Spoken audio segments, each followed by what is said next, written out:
Empezamos esta sesión sobre la arquitectura en época contemporánea, que forma parte del curso Entender el arte contemporáneo, que está dentro del programa Aula Abierta del Ayuntamiento de Alicante. Si hablamos de arquitectura contemporánea, lógicamente tenemos que remontarnos a la arquitectura de los siglos XIX y XX, sobre todo aquellas creaciones que han sido más paradigmáticas. Hablaremos, en primer lugar, de la arquitectura del siglo XX y hablaremos de la arquitectura denominada de los nuevos materiales. La arquitectura, bueno, pues, cuya dependencia económica es sin duda mayor que la de cualquier otro arte, ha sufrido una radical transformación en nuestra época. No solamente se vio afectada por la crisis del clasicismo que ya veíamos en clases precedentes, sino que tuvo que variar materiales, técnicas, tipos de edificio y podríamos decir que en general hasta el papel que tenía asignado tradicionalmente la sociedad. La revolución industrial fue el agente principal para este cambio tan profundo en el concepto tradicional de la arquitectura, que hasta entonces se limitaba a la construcción de unos prototipos que pudieran ser de carácter sagrado, como las iglesias, o bueno, de carácter profano, como palacios, como villas, la que estáis viendo aquí en pantalla, interviniendo solo circunstancialmente en el diseño de las ciudades y en su urbanismo. La tradición clásica impone el sistema de órdenes clásicos y, bueno, pues cuyo uso y significación no se limitan a la elección de un determinado modelo de columna u ornamentación. La revolución industrial supone, en primer término, la existencia de nuevos materiales como el hierro, como el cristal. Por ello, el título de este tema bien podría ser La arquitectura de los nuevos materiales. Este hierro y este cristal permite construcciones más ambiciosas, mejor iluminadas, pero además produjo un desarrollo formidable de las ciudades, en parte debido a la progresiva afluencia de los campesinos y en parte porque se produjo un espectacular incremento demográfico gracias al desarrollo económico, técnico y científico. Es el momento del nacimiento de las ciudades fabriles, de la ciudad fabril. Esta ciudad fabril, bueno, pues plantea necesidades muy diferentes del modelo urbano tradicional, lo cual supone el replanteamiento de su diseño, sus necesidades y, lógicamente, de su planificación.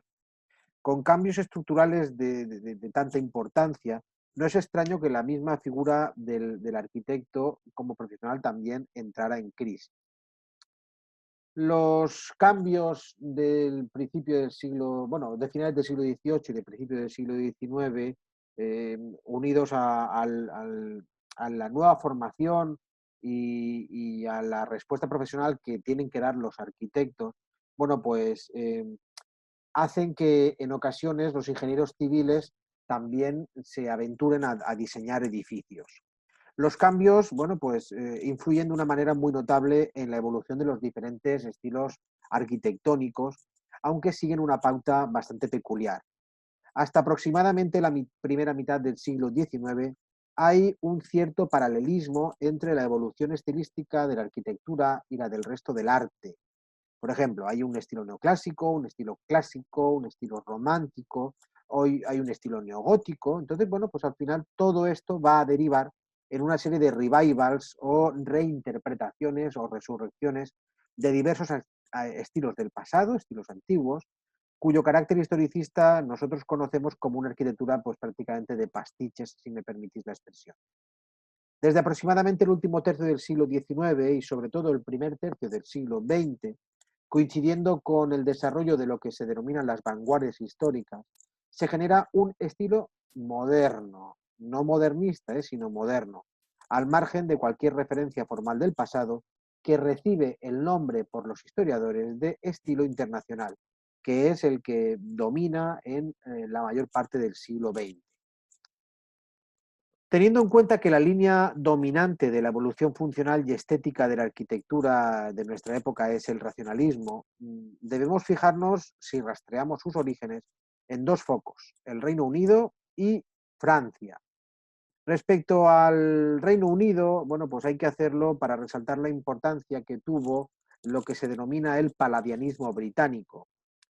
¿Qué es esto del palladianismo británico? Bueno, pues el palladianismo británico es una denominación que se refiere al uso innovador que se hizo del tratado de Andrea Palladio, del autor de Venecia, un autor del siglo XVI. Que los británicos lo eligieran como modelo realmente tuvo una explicación muy lógica. En el Tratado de Arquitectura de Palladio se hacían consideraciones para adaptarse al clima frío, al clima brumoso, ya que Palladio trataba de adaptar cada edificio que construía en la zona del Véneto, de donde él era oriundo, a una situación de poca luz ambiental y ausencia de temperaturas cálidas. En Inglaterra, que además fue una de las primeras cunas del romanticismo, como veíamos en la sesión pasada, no se trataba solo de adoptar el modelo estricto de Palladio, sino de ir adaptándolo a las nuevas necesidades.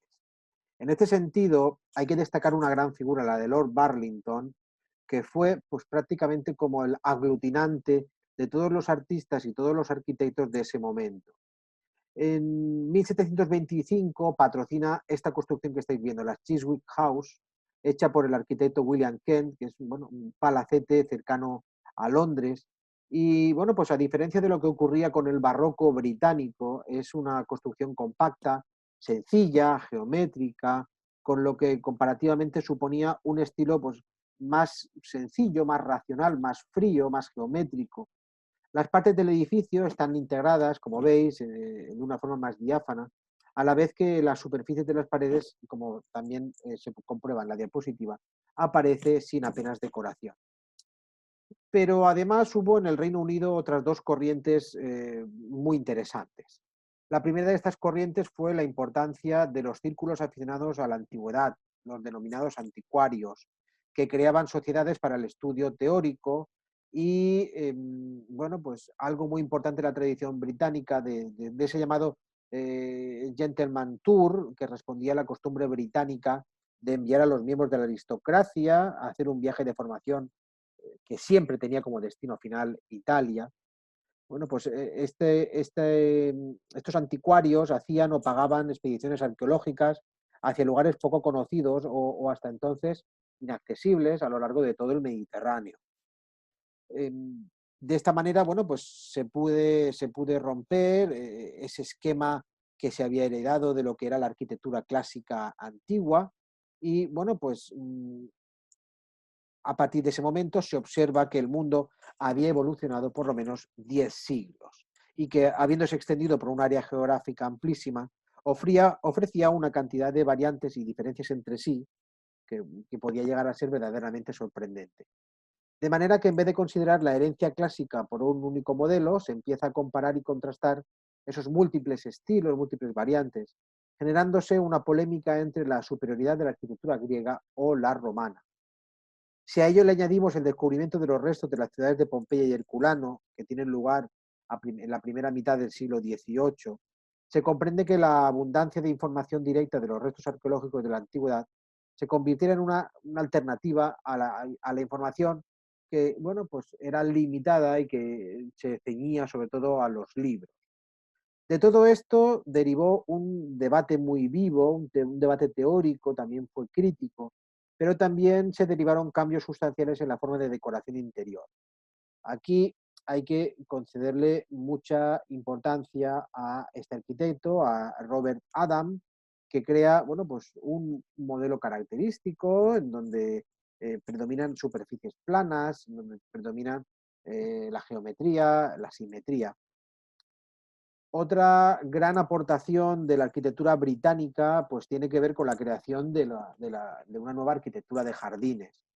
Esa arquitectura de jardines se opone al modelo clásico francés y estaba basado, bueno, pues en el concepto de lo que actualmente denominaríamos lo pintoresco, que, bueno, pues en vez de someter a la naturaleza a cánones, pues se goza en el encanto espontáneo de árboles y de paisajes. El nuevo concepto de jardín inglés quería ser una especie como de paisaje pintado. En realidad la palabra pintoresco significa digno de ser pintado, digno de pintarse. Y que bueno, pues quizá a lo mejor tiene también su germen en este círculo intelectual que se había creado en torno a Lord Burlington con, por ejemplo, pues este arquitecto que veis aquí, Henry Flitcroft, también está Henry Nord, que son, bueno, pues los creadores de los grandes jardines, como veis, como este de Storehead, ya de segunda mitad del siglo XVIII. El otro gran foco nacional es el francés. Y tenemos la figura, por ejemplo, de Jacques-Germain Soufflot, que comienza a construir esta iglesia que veis, la de Santa Genoveva, hoy conocida con el nombre del Panteón. La influencia inglesa, por ejemplo, en la cúpula, que es similar a la cúpula de la Catedral de San Pablo en Londres, la influencia inglesa es muy notoria. Pero además, bueno, pues hay mucha superficie lisa, hay mucha superficie sin decoración, que le dan como un aspecto más severo, más frío. Pero al margen de la importancia de este y de otros edificios bastante singulares, por cierto, en siglo XVIII en Francia, la contribución que hace Francia a este proceso modernizador de la arquitectura tiene dos grandes hitos desde mi punto de vista. El primero es el que hace Étienne Louis Boullée, el proyecto para un monumento a Isaac Newton, ya de muy finales del siglo XVIII, y el segundo lo tenemos con Claude Nicolas Ledoux, que parece que adelanta un poco ese llamado estilo internacional, bueno, pues porque parece ser que hace como un proyecto de ciudad ideal que debía facilitar la felicidad y la armonía de sus habitantes inmersos dentro de la naturaleza. Abrimos este segundo capítulo de historicismos y de revivals. Os pongo un ejemplo y os comento cosas, porque bueno, pues uno de los fenómenos más curiosos de la arquitectura del siglo XIX es el que se engloba bajo la denominación de los revivals o de los historicismos. ¿Esto qué es? ¿Qué son los revivals o qué son los historicismos? Bien, bueno, los historicismos ya sabéis que es el redescubrimiento del pasado artístico eh, y más concretamente de sus diferentes estilos históricos. Estos estilos históricos parece que servían, bueno, pues como eh, inspiración o como influjo. La historia, bueno, pues en la época clásica, ya lo sabéis, tenía un carácter normativo, pero al comienzo de la época contemporánea, es decir, ya desde finales del siglo XVIII, en la que todos los valores se relativizan, ya no hay un estilo predominante, sino que todo lo que se observa tiene bueno, un valor equivalente, aunque resulten mezcladas dos épocas entre sí. El primer revival es este que estáis viendo, el neogótico. El neogótico alcanza un notable éxito durante la época romántica como expresión de una Edad Media que se reivindicaba por parte de los románticos y también, bueno, pues por ser el soporte preferido para el restablecimiento de las señas de identidad locales en un momento de fuerte nacionalismo. Con la resurrección del gótico se puede apreciar la complejidad de un fenómeno, ya que en él coexisten planteamientos y actitudes muy diferentes. Conviene saber que la tradición gótica, que estaba muy arraigada en Europa y particularmente en España, no desaparece después del Renacimiento, sino que en muchos lugares tarda en desaparecer hasta casi los finales del siglo XVI.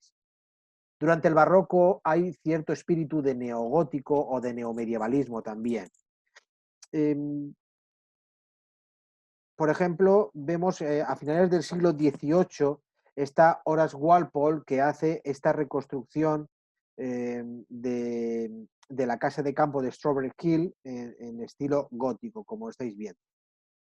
No obstante, a partir de esta moda, bueno, pues realmente hubo de todo, desde el uso simplemente decorativo hasta el uso arqueologista del gótico, investigaciones rigurosas, pero también se emplea como excusa estética para toda suerte de experimentos exóticos. Detrás de todo esto hay una excusa política, nacionalista, como exaltación de una antigua expresión de religiosidad, como reivindicación de la artesanía y el modo de trabajo medieval frente a la moderna producción industrial. En todo caso, en comparación con otros revivals historicistas, la extensión y la duración del neogótico fueron mucho mayores y de una mayor enjundia. Basta citar algunos de los monumentos más característicos, como el Parlamento Británico de Londres, de Shaftesbury y de Pagin, o, por ejemplo, pues la inconclusa iglesia de la Sagrada Familia, hecha por Gaudí. Desde el punto de vista también teórico, tenemos que destacar la figura de Eugène Viollet-le-Duc, que era un arquitecto especialista en restauración, no exento de polémica, por cierto. No solamente los arquitectos son los protagonistas de la arquitectura del siglo XIX, sino que van a tener mucha presencia los ingenieros. La nueva situación planteada desde el punto de vista de la construcción por parte de la revolución industrial, pues prácticamente coge en mantillas a los arquitectos, que tienen que reaccionar de una manera muy rápida, pero que no lo hacen. Esta falta de respuesta fue compensada realmente por los ingenieros civiles, que fueron los grandes protagonistas de la construcción durante toda la primera etapa de la época contemporánea.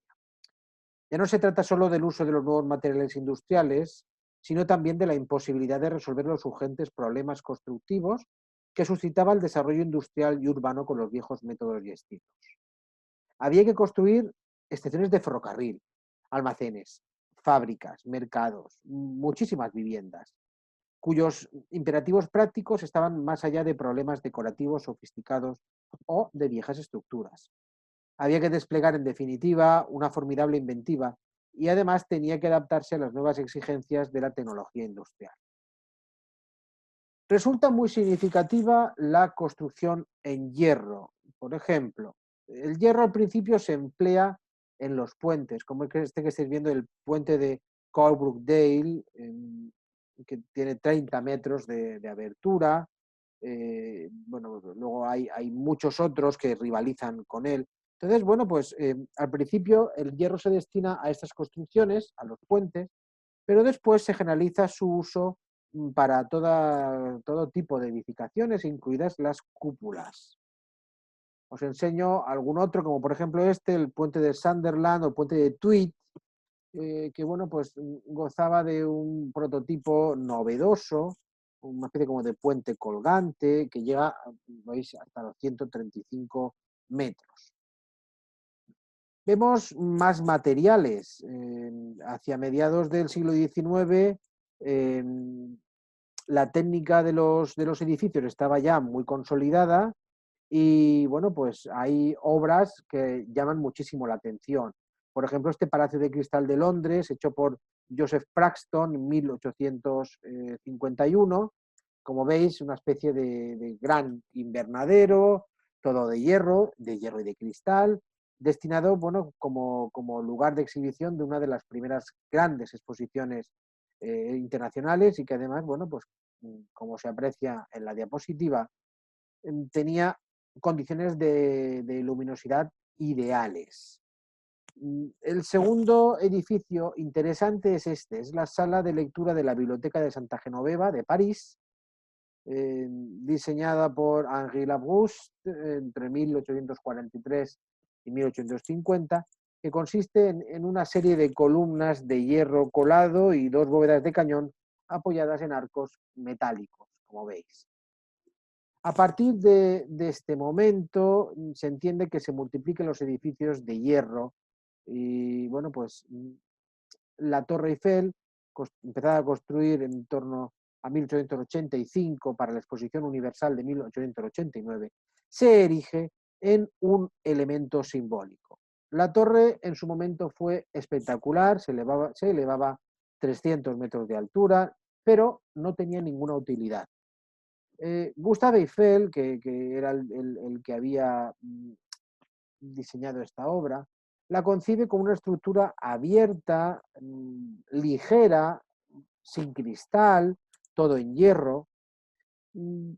Fue un escándalo lo que suscitó la Torre Eiffel y hasta tal punto que, bueno, pues tenía que ir aplacándose ese escándalo y empezó a circular el rumor que una vez clausurada la exposición sería desmontada. Lo que ocurre es que nada de esto se hizo, sino que además, bueno, pues la Torre Eiffel se convirtió en el monumento más emblemático de París. Hablemos de la Escuela de Chicago asociada a edificios de oficinas, a almacenes y a grandes superficies. Todos los diferentes elementos y circunstancias que venían sacudiendo, por decirlo de alguna manera, el sistema constructivo tradicional, tenían que converger en un momento concreto y solo cuando lo hicieran podríamos hablar propiamente del nacimiento de una auténtica arquitectura contemporánea. La construcción de vanguardia no estaba hecha solo por arquitectos, como acabamos de ver, sino que también estaban metidos en el ajo los ingenieros industriales. Lo que ocurre es que mm, nunca valoraremos lo suficiente el sentimiento colectivo de la gente en el siglo XIX, en que, bueno, pues por una parte aceptaba los avances tecnológicos como un factor irrenunciable del progreso, pero, pero era incapaz de asimilar que los nuevos materiales, transportes, edificaciones, fábricas y demás, pudieran tener el menor sentido o rendimiento estético. Sea como fuere, el caso es que ese momento histórico de convergencia eh, se produce. ¿Se produce dónde? En Estados Unidos. Estados Unidos es un país joven. Durante el último tercio del siglo XIX alcanza grandes cotas de producción industrial y, bueno, una consiguiente expansión también urbana. Y además, dentro de Estados Unidos, Chicago. Y llega a formarse una auténtica escuela. Esta escuela de Chicago, ¿qué es? Bueno, pues es el triunfo de los nuevos materiales, el triunfo de la nueva tecnología, el triunfo de los edificios monumentales, de los rascacielos que se convierten en los emblemas de los países desarrollados. Chicago no solo fue el prototipo nuevo de ciudad americana, sino que también la primera que alcanzó una revolucionaria definición estética. Sin esto último, no se podría hablar propiamente de Escuela de Chicago.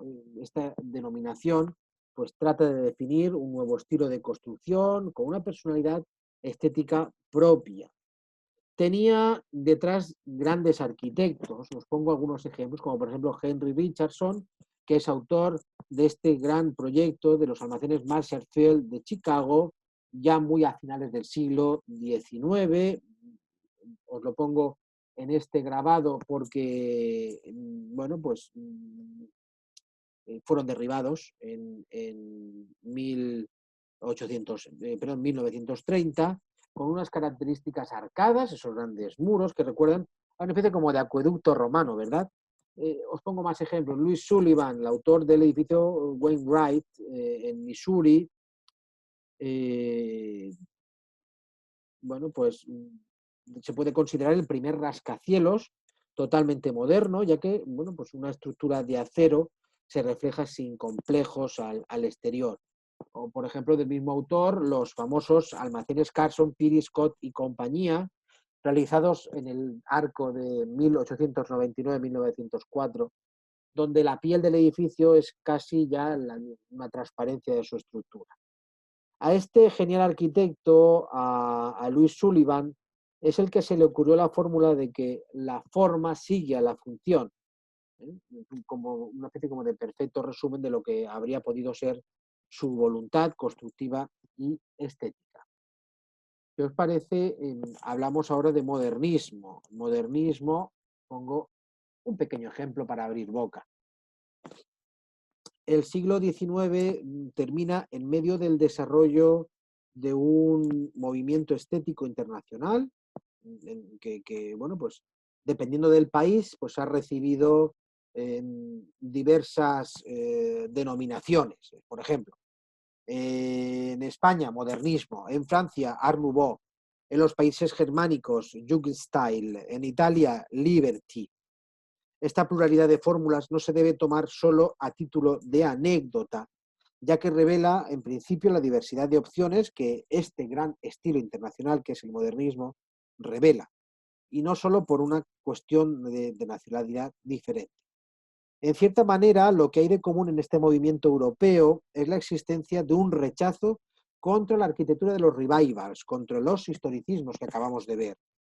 Lo que explica, bueno, pues por qué cada uno de estos nombres, modernismo, Art Nouveau, Jugendstil, Liberty, Aluden, como veis, a lo moderno, a lo nuevo, a nouveau, a lo joven en Alemania o a lo libre en Italia.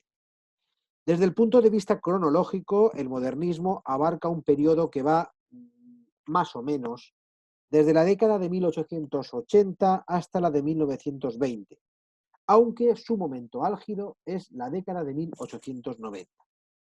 Entre sus antecedentes hay que contar, por otra parte, el movimiento de los prerrafaelitas británicos, que también veíamos, o también el movimiento de Arts and Crafts, que potenció William Morris. El modernismo se manifiesta en todas las artes, aunque quizás su campo de acción más predilecto fue el de las artes aplicadas o industriales. Su clave estética era la defensa de la línea curva, de desarrollo orgánico, quizá un poco parodiando la forma vegetal. Esta es la razón por la cual haya en las artes aplicadas diseño de interiores, ilustración gráficas, digamos su mejor vehículo de expresión, mientras que choca en parte con el funcionalismo de la arquitectura moderna y también con la pintura. Hubo tres grandes arquitectos que merecen ser destacados. El primero es Charles René Mackintosh. Después tenemos el belga Henri van de Velde y, lógicamente, el español Antoni Gaudí. Antoni Gaudí es el más excepcional arquitecto modernista entre otros. De Mackintosh podemos destacar, por ejemplo, la Escuela de Arte de Glasgow, en torno a 1910. Se trata de una mezcla entre el típico espíritu funcional muy propio al Sullivan de la Escuela de Santiago que veíamos, de Chicago que veíamos antes. Y después, bueno, pues de Van de Velde tenemos este interesante teatro que diseña en 1914 para la exposición de la Bergbund en Colonia, y bueno, aunque también hay que asociarlo al edificio de la Escuela de Artes y Oficios de Weimar, que será como, por así decir, el precedente más inmediato de la Bauhaus que veremos a continuación. De todas formas, el caso de Gaudí no se puede señalar, no se puede comparar con nadie, porque funciona de una manera muy intuitiva y muy autónoma. De casta le viene al galgo, y el caso es que a Gaudí, bueno, Gaudí pertenecía a una dinastía de forjadores de hierro, estudia arquitectura, pero se aparta de cualquier movimiento oficial y academicista, también, como es de imaginar, se aparte de los revivals. Le favorece mucho la vitalidad cultural de la Barcelona de fin del siglo XIX, muy atenta a destacar la fuerza de lo vernáculo, pero también muy cosmopolita. Gaudí no tarda en convertirse en el portavoz estético más cualificado de toda esta generación, lo que explica la relevancia de los encargos que recibe por parte de los mecenas locales. Y además hay que tener en cuenta que toda su vida estuvo dedicada a la construcción más emblemática y más audaz de todo el modernismo, que es la Basílica de la Sagrada Familia, que empieza en 1883 y que en 1926 todavía está sin acabar.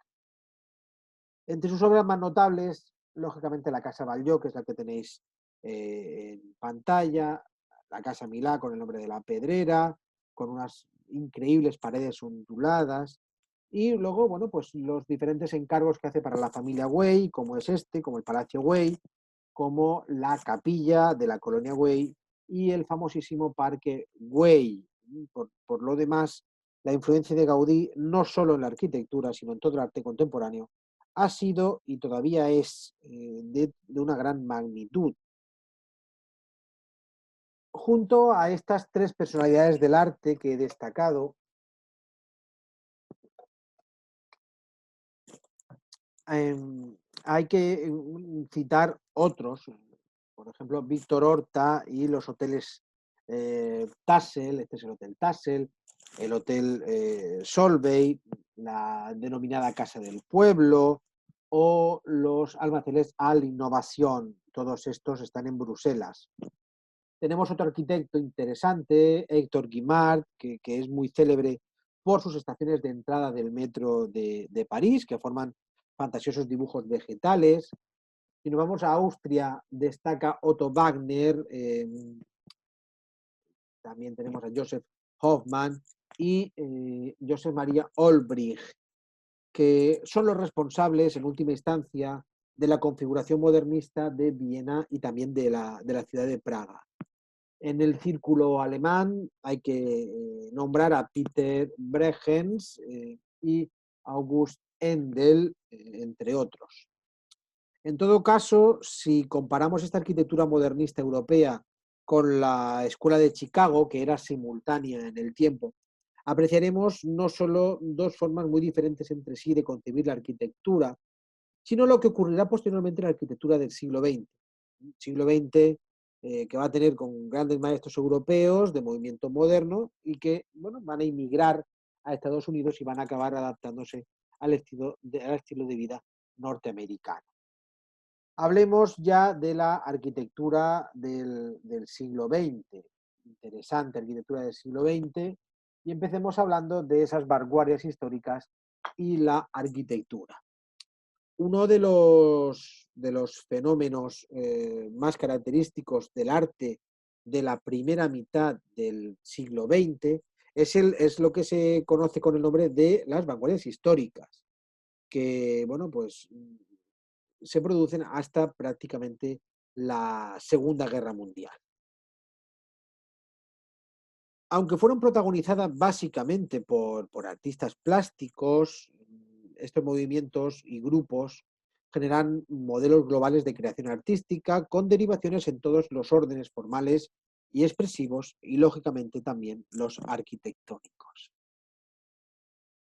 Por otra parte, al plantearse la creación de un lenguaje artístico radicalmente nuevo, en total ruptura con las fórmulas del pasado, facilitan mucho las cosas a quienes necesitan el correspondiente aval cultural para ese cambio profundo.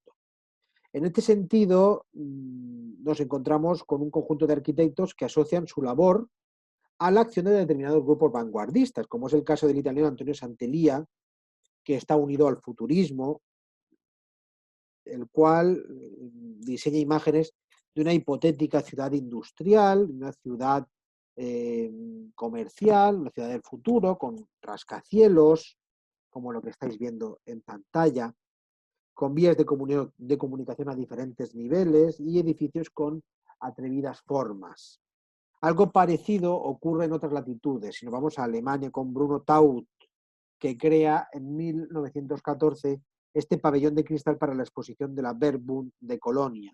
Pero tenemos muchos más casos. Por ejemplo, Hans Poulsen con la torre de agua contra incendios de Posen, hecha en hierro y ladrillos. Y también Erich Mendelsohn con su torre de Einstein en Potsdam, que, como veis, pues tiene fantásticas curvas aerodinámicas y una plasticidad que llevan a pensar que se trata de una escultura arquitectónica o de una arquitectura escultórica. El neoplasticismo holandés y el constructivismo soviético también tienen, importantes secciones en la arquitectura, pero vamos a hablar de estas dos corrientes, del racionalismo y del estilo internacional.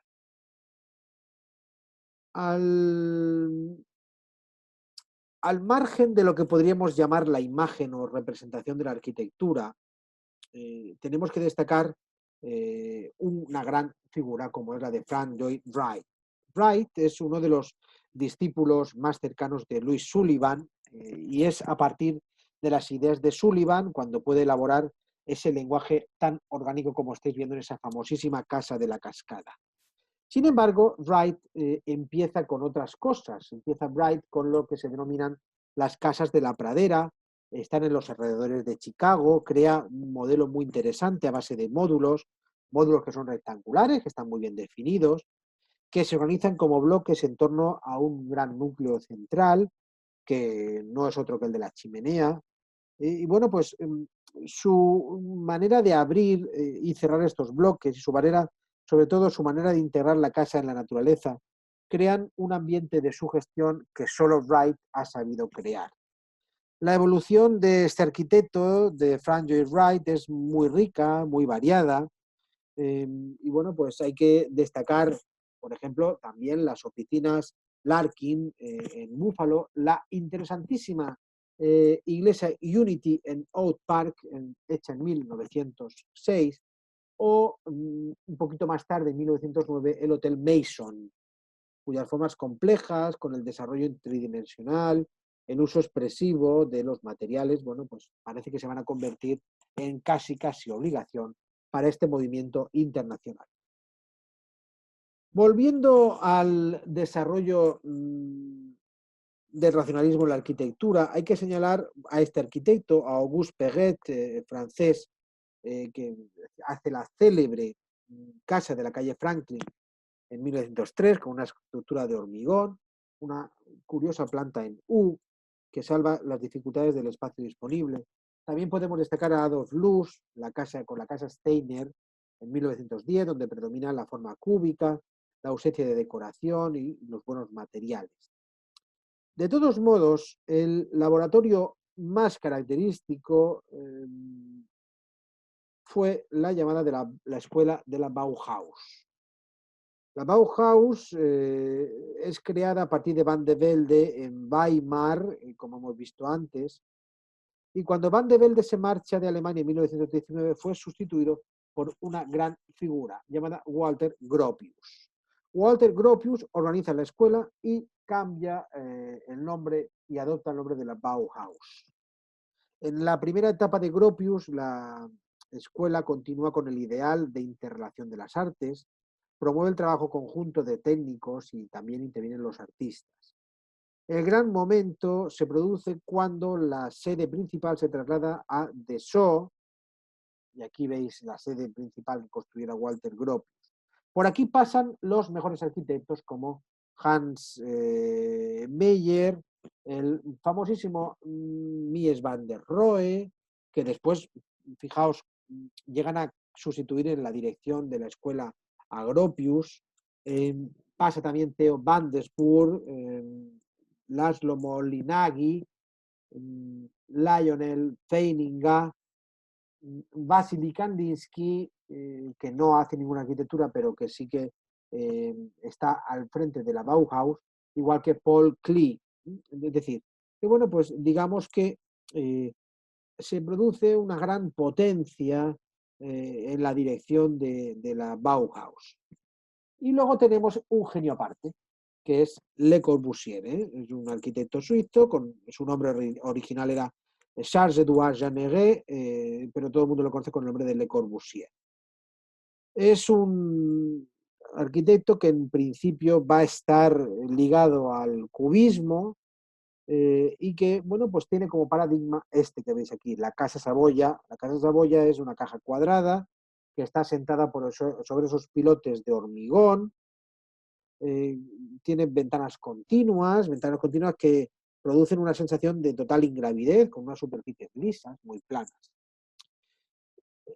Hay que destacar también de Le Corbusier ese proyecto de urbanización de una ciudad radiante y el no menos importante, ya de entre 1947, el proyecto de unidad de habitación en Marsella, con todo el hormigón a la vista, con espectaculares voladizos y algo que inventa él que denomina modulor, que es precisamente un nuevo sistema de proporciones basado en un módulo.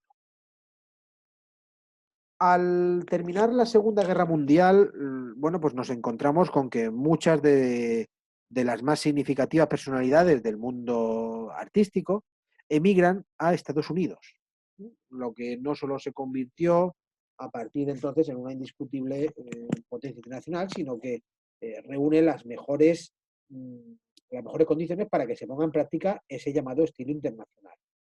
Allí se irán, por ejemplo, Mies van der Rohe, allí se irán tantos y tantos arquitectos que van a vivir en Nueva York, en Chicago, en Los Ángeles o en Houston y van a estar al socaire de la estética del pop.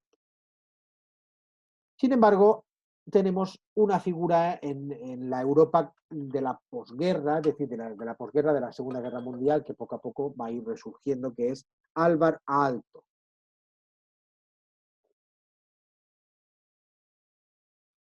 Alvar Aalto, que bueno, pues desarrolla un estilo que él autodenomina como arte bruto. Arte bruto. Bien, pues con esto acabamos la arquitectura de los siglos XIX y XX y pasamos a hablar de la escultura. Os proyecto las nuevas diapositivas.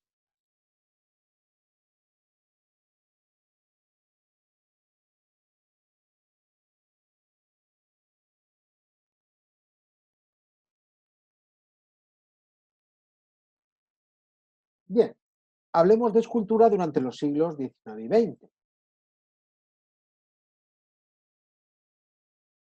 Tenemos que empezar hablando de la crisis del clasicismo hasta llegar a la crisis de las vanguardias.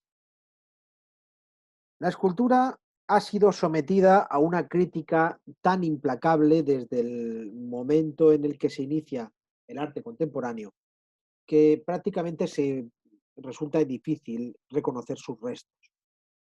Hay que preguntarse ante esta circunstancia por qué ese odio a la escultura y esa primacía de la pintura de la arquitectura. Hay una razón en principio que casi se puede deducir de lo que se ha dicho hasta ahora por parte de todos los historiadores. Y es que la escultura es el arte más reconocido del clasicismo.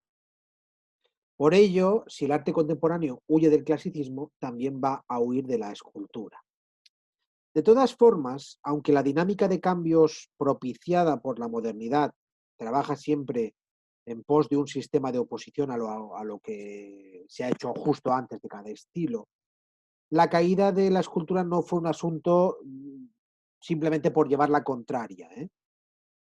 Si meditamos acerca de lo que tradicionalmente había sido la escultura, desde su función hasta los materiales, veremos por qué es prácticamente imposible su supervivencia en el mundo contemporáneo. Hay que analizar, en primer lugar, cuál es la función de la escultura en el arte tradicional. Esta función identificaba escultura y estatua, es decir, la representación de una figura humana mm, situada sobre una base, un pedestal, y dotada de una función simbólica. Dando todavía más datos históricos, que son muy significativos, la estatua, que representaba casi siempre un dios, un héroe, solía ubicarse en un lugar prominente de la ciudad, donde sus habitantes pudieran verla con facilidad y rendirle el culto adecuado, lo que implicaba, entre otras cosas, que estuviera construida en un material de los que se llaman nobles para escultura, que son piedra, mármol o bronce, que por otra parte eran los únicos capaces de resistir las inclemencias del tiempo y todas las erosiones. Hoy es cierto que apenas damos importancia a los materiales, ya que frente a las limitaciones del pasado y tras la revolución industrial, pues prácticamente pues se pueden fabricar cualquier tipo de materiales. Mm, Pero, por ejemplo, y os he traído esta imagen, un tratado que escribe León Battista Alberti, llamado de la estatua, sobre la estatua. Alberti dividía los tipos de escultores por el material que empleaban. Alberti afirmaba que había tres tipos de escultores.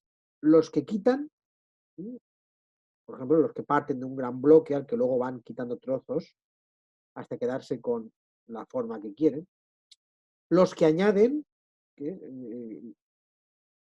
decir, normalmente los broncistas, los escultores del metal, ya que el proceso de fundición consiste en hacer una estructura o molde al que luego hay que recubrir de un metal incandescente, que se adapta a él como una especie como de coraza, y por otra parte, los que añaden y quitan.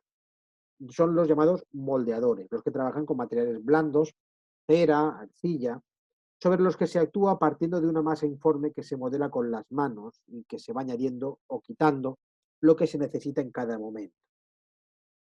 A pesar de admitir que existen estos tres tipos de técnicas de técnicas de escultura, Alberti afirma que los escultores propiamente dichos son los primeros, los que quitan, los que quitan. Hay que saber que este concepto de escultura, defendido normativamente por Alberti, fue algo que se mantuvo durante los siglos posteriores, yo diría que hasta incluso el nacimiento del arte contemporáneo. ¿Por qué?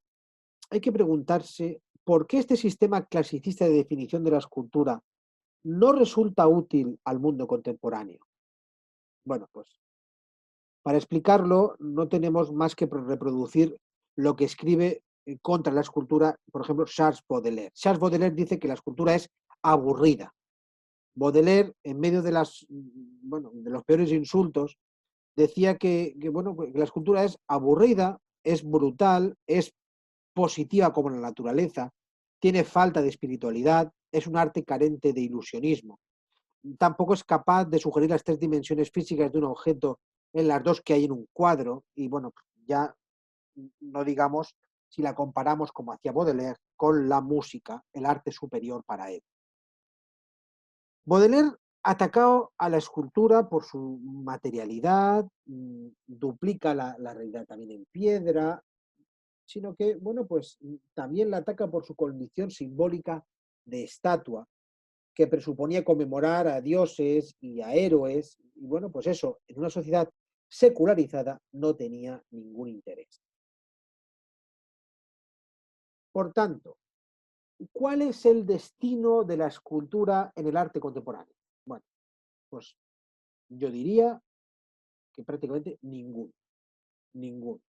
Baudelaire, unos cuantos años más tarde de haber escrito su ensayo, vuelve a criticar de manera muy feroz a la escultura y la condena. O sea, y esto explica, seguramente, que la escultura no gozara de mucho interés para el arte contemporáneo. Sin embargo, hay que tener en cuenta varios episodios interesantes. Por ejemplo, el que representa Antonio Canova y que se ha venido a denominar el canto del cisne del clasicismo.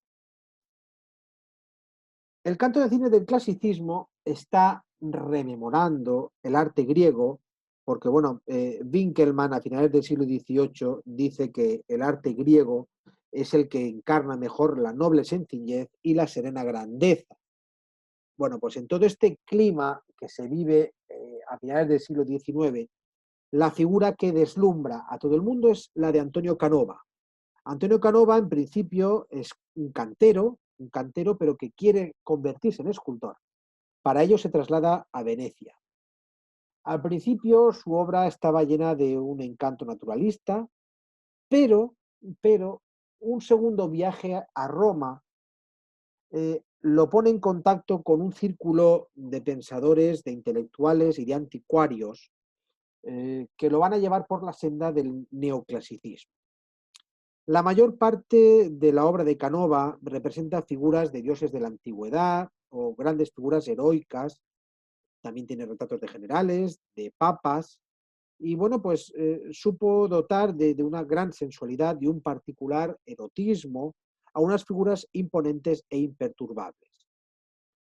Otro de los grandes escultores de este momento es Jean-Antoine Houdon, que bueno, pues supera la escultura de los fuegos de artificio del barroco. Sin embargo, hay otros escultores que van a estar más vinculados a Canova, como por ejemplo Berter Tolvansen y eh, Johann Tobias Sergel, ambos nórdicos. Todos estos van a aprender en Roma. Y luego la figura interesante de John Flaxman, del ámbito británico, cuya notable influencia por toda Europa se debe a una importante concepción del dibujo, como se ve aquí, reducido a una estricta linealidad. Si hablamos, por otra parte, de escultores pintores, destaca, por ejemplo, François Rude y el relieve del Arco del Triunfo en la Place de l'Étoile de París. Bueno, pues el romanticismo critica muy duramente la escultura, la acusa de inexpresiva, la acusa de antimoderna, y bueno, pues caben dos posibilidades ante estas circunstancias. La primera es, bueno, pues los escultores que siguen el clasicismo que ya los hemos visto, Canova y sus seguidores, y por otra parte, los que innovan, y entre ellos destacan François Rudd, también destacan Antoine-Louis Barye, que se especializa en escultura de animales, y una figura muy interesante que es Jean-Baptiste Carpeaux, eh, que es un poquito posterior y que, bueno, pues dota con detalles expresivos las superficies, un gran dinamismo teatral, como se ve aquí en esta su obra más famosa, La danza para la Ópera de París. Luego tenemos algunos pintores románticos que ya nosotros hemos tratado, como Géricault, Daumier, y luego tenemos el impresionista Degas, que también se atreven con las esculturas. El caso es que, bueno, pues estando los tres, Géricault, Daumier y Degas, al margen de las presiones que paralizaban la inventiva de los escultores profesionales, bueno, pues consiguen obtener eh, interesantes resultados. Os pongo algún ejemplo. Aquí tenemos una obra de Géricault, pero bueno, mirad, por ejemplo, Daumier o Degas con la pequeña danzarina. Pero bueno, es que vuelvo, por ejemplo, a Géricault, aquí tenemos Sátiro y Ninfa, o el conocidísimo Ratapoil de Daumier, aparte bueno, pues como os he puesto antes, la pequeña danzarina, ya todos estos muy próximos ya a final de siglo. Al margen de la importancia de sus respectivas aportaciones innovadoras y su posterior influencia a lo largo de la época contemporánea, hay que esperar hasta la erupción de un gran genio, Auguste Rodin. Rodin, que se forma con el escultor Carrier-Belleuse, en principio se dedica a estar como decorador de las grandes compañías inglesas y al final va a ir evolucionando. Esta es una de sus primeras obras, es el Hombre con la nariz rota, 1864, eh, previa a su viaje a Italia, en donde encuentra una gran influencia en Miguel Ángel y luego, pues, por ejemplo, eso se deja ver en obras como Los burgueses de Calais, es una obra muy expresionista. Bueno, pues aquí parece que Rodin se expresa y se dignifica a través de las fuerzas del dolor, las fuerzas del placer, también son esos estados de máxima tensión corporal. Esto le lleva no solo a descoyuntar las figuras, sino también a romperlas en muchos fragmentos. Un simple trozo del cuerpo humano es para él lo suficientemente expresivo como para merecer un tratamiento aislado, como estáis viendo. Por otra parte, al margen de esta plasticidad tan expresiva, bueno, pues tienen más obras interesantes Rodin, como puede ser esta llamada Puerta del Infierno, o Balzac, que suponen hitos para el desarrollo de la escultura posterior. Como reacción a Rodin, tenemos Adolf von Hildebrand, que es un escultor muy académico, y el español Aristide Maillol, quizá un punto más creativo, que enlaza más con el carácter mediterráneo, más rítmico, más armónico y bueno, pues una sensualidad muy serena. Mayol se aplica a la talla directa del bloque de piedra y recupera el carácter rotundo del volumen, donde la figura puede replegarse sobre sí misma. Hay que citar algunos otros, como por ejemplo Émile Antoine Bourdelle, que lo veis aquí, Charles Despieaux, Camille Claudel, en esta célebre obra en la que representa a Rodin, y bueno, en fin, no entraremos en detalles. También tampoco conviene olvidar a tres escultores expresionistas alemanes, como por ejemplo Barlach, que es el que veis aquí, Lermbluck y Kolbe. En cualquier caso, la figura más interesante es la de Medardo Rosso, el italiano Medardo Rosso, cuya interesante obra, que está hecha con un material blando, está hecha con cera, le ha hecho valedor de ser considerado como el escultor del impresionismo. Bueno, yo creo que esto no es suficiente para la obra de Medardo Rosso. Bueno, actualmente hay un proceso de revisión de su escultura y se está reivindicando la figura de este escultor. Cambiamos de siglo, nos vamos al siglo XX, hablemos de la escultura del siglo XX, con el inicio del siglo XX, bueno, pues se produce un vertiginoso movimiento de sucesión de grupos vanguardistas y, bueno, pues vamos a centrarnos en el primer tercio del siglo XX.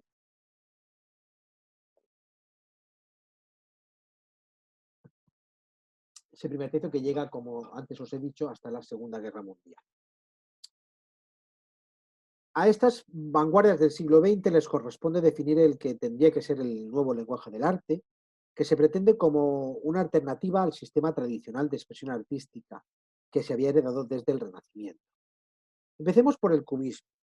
Le corresponde al cubismo, que es un movimiento, como sabéis, creado por Pablo Picasso y Georges Braque, un papel esencial en la definición de un nuevo lenguaje artístico. En principio, el cubismo, al romper con el sistema de perspectiva y mostrar todas las dimensiones del objeto en un plano, daba la impresión de no necesitar hacer escultura. Pero Picasso se interesa desde su juventud por la escultura, y aquí lo vemos, eh, lo hace a través de dos grandes movimientos, por así decirlo.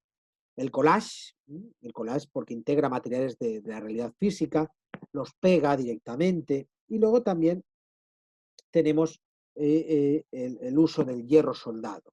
Tenemos dos importantes esculturas, como es esta de vaso de vino y dado y el homenaje a Guillaume Apollinaire, ya en hierro. A partir de la revolución cubista se producen dos consecuencias en el terreno de la escultura. En primer lugar, la aplicación y desarrollo de estos principios formales revolucionarios por parte de varios escultores con personalidad propia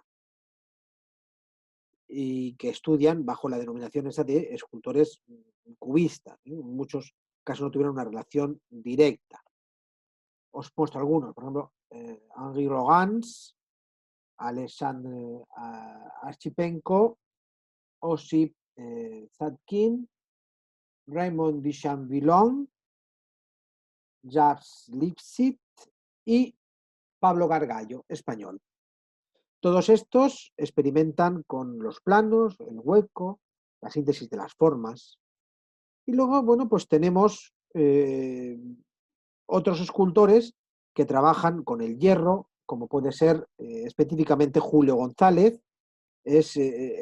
Por cierto, fue el que enseñó a soldar a Picasso y, bueno, pues crea una obra extraordinaria como es, por ejemplo, esta Montserrat, que es una de las mejores esculturas del siglo XX. Junto a él destaca el italiano Giacometti, Calder con sus móviles y David Smith. Aunque David Smith desarrolla su obra casi más tras la Segunda Guerra Mundial. Hablar de Boccioni es hablar del futurismo. El futurismo. El futurismo y Boccioni tratan de descomponer el espacio cubista de una forma muy dinámica. Aquí veis, por ejemplo, os he traído dos esculturas de este Boccioni. La primera, que es desarrollo de una botella en el espacio, que es esta, y la segunda, formas singulares de continuidad en el espacio. La primera de 1912 y esta de 1913. Luego tenemos el constructivismo ruso con figuras como Anton Pevsner y Naum Gabo. Y bueno, pues ya posteriormente artistas que estuvieron estudiando en la Bauhaus en Alemania, como Laszlo Moholy-Nagy o este que os he puesto aquí, Oskar Schemmler, que trabajan siempre en una dirección muy parecida. El cubismo está en la base de toda la nueva aventura plástica de vanguardia, ya fuese textura, escultura, o de una manera directa o indirecta. Eso significa que, sin ser el cubismo un arte no figurativo, abre el camino hacia la abstracción total. De todas formas, hay que señalar una excepción, no tanto porque se tratara de un arte que ignorara las aportaciones cubistas, sino porque trató de replantearse el arte mismo. Me refiero al dadaísmo y al surrealismo. Cada uno a su manera trata de sobrepasar los límites del arte. El más radical de todos fue el dadaísmo y también fue el que aportó salidas más sorprendentes a la práctica de la escultura. En principio está concebido como un antiarte. no tiene nada de extraño que, por vía irónica o no, ensancharan hasta la extenuación lo que quería decir el arte. En este clima, bueno, pues surge Marcel Duchamp entre 1910 y 1920, es capaz de crear obras como, por ejemplo, Rueda de bicicleta, que es lo que se denomina un ready-made, un portabotellas, el brazo roto en perspectiva y el escandaloso urinario. El sutil ingenio o ironía de Marcel Duchamp logra que estas obras, bueno, pues se conviertan en una fuente de ideas para otras vanguardias como el arte pop o el arte conceptual. El otro gran protagonista de la escultura dadaísta fue Kurt Schwitters, aunque en su caso los aspectos más delirantes nunca se dirigieran contra la escultura en sí. La evolución de Schwitters fue la de un constructivista, bueno, pues con algunas incursiones en el terreno de lo grotesco. Y hay que destacar, hay que destacar a Hans Arp, a Giacometti, como hemos visto antes, y también a Joan Miró, bueno, con un sentido muy refinado de las formas, aunque trabajaran como Arp o incluso también Miró con materiales de desecho. Para concluir este rápido repaso a lo que se hizo en escultura de vanguardia sobre estas primeras décadas del siglo XX, hay que tener en cuenta algunas cuestiones más. Por un lado, la actividad escultórica de algunos pintores importantes como Matisse o Deguin, pero la segunda cuestión se refiere solamente a esa escultora Constantin Brancusi. Constantin Brancusi tiene una gran calidad formal, un profundo sentido de la escultura, lo que le convierte en un escultor excepcional. Brancusi ve aquí en el sueño, bueno, pues una gran intención simbólica, pule la piedra hasta lograr el increíble alisamiento de su superficie y, bueno, pues Brancusi integra todas las artes, todos los mismos valores plásticos. Pasemos a hablar ya de la segunda mitad del siglo XX, más o menos después de la Segunda Guerra Mundial. Con el arte vanguardista de después de la Segunda Guerra Mundial surge siempre la duda de si tiene sustancia propia o si no son variaciones a partir de todo lo que se había hecho ya. Los grandes escultores de la inmediata posguerra continúan con los mismos planteamientos que se habían producido durante los años 30.